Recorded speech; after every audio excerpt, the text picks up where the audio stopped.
हमें यह भी भूलना नहीं चाहिए कि अखिलेश यादव डर के मारे, अखिलेश यादव की हिम्मत नहीं पड़ी कि जब मनोज पांडे ने ललकार करके बोला कि वो तुरंत मुझसे कहें मैं इस्तीफा दे करके उपचुनाव चाहता हूं, तो अखिलेश यादव की हिम्मत नहीं पड़ी कि उपचुनाव करा करके उनका सामना कर दें। योगी कैबिनेट का विस्तार हुआ है, नए चेहरों को मौका मिला है। इसमें सबसे ज़्यादा चर्चा है एक बागी विधायक की। तो क्या भारतीय जनता पार्टी में कोई और बड़ा ब्राह्मण चेहरा नहीं था? बागियों को ही सम्मान दिया जा रहा है?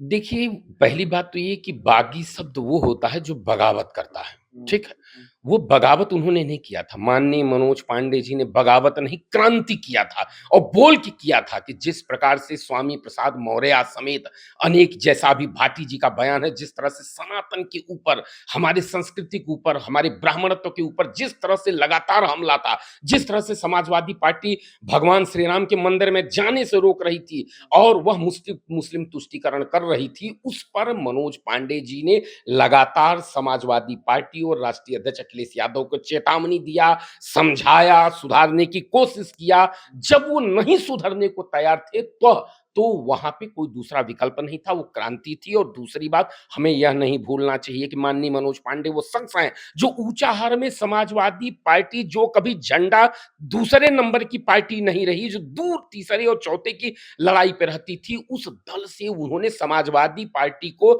ऊंचाहार में विधायक दिया। जब 17 में जहां पे समाजवादी पार्टी आधा 50 का भी आंकड़ा नहीं छू पाई, वहां पे भी एक सीट उन्होंने दिया।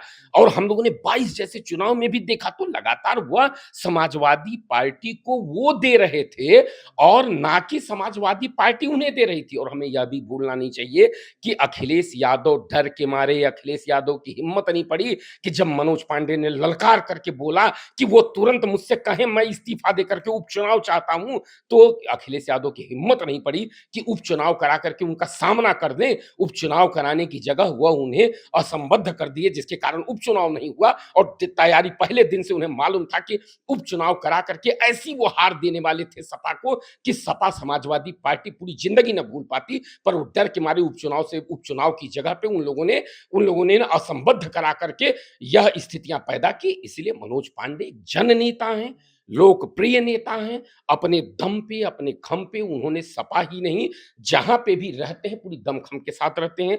पूरा उत्तर प्रदेश का ब्राह्मण समाज मनोज पांडे के पूरी तरीके से साथ है। और मनोज पांडे के मंत्री बनने से पूरे ब्राह्मण समाज समेत, सनातन समाज समेत सभी वर्गों में एक युवाओं में खुशी की लहर दौड़ गई है, क्योंकि वो बहुत ही बलशाली, बुद्धिमान, समझदार और जनप्रिय, लोकप्रिय के साथ साथ जनता का कार्य करने वाले नेताओं में से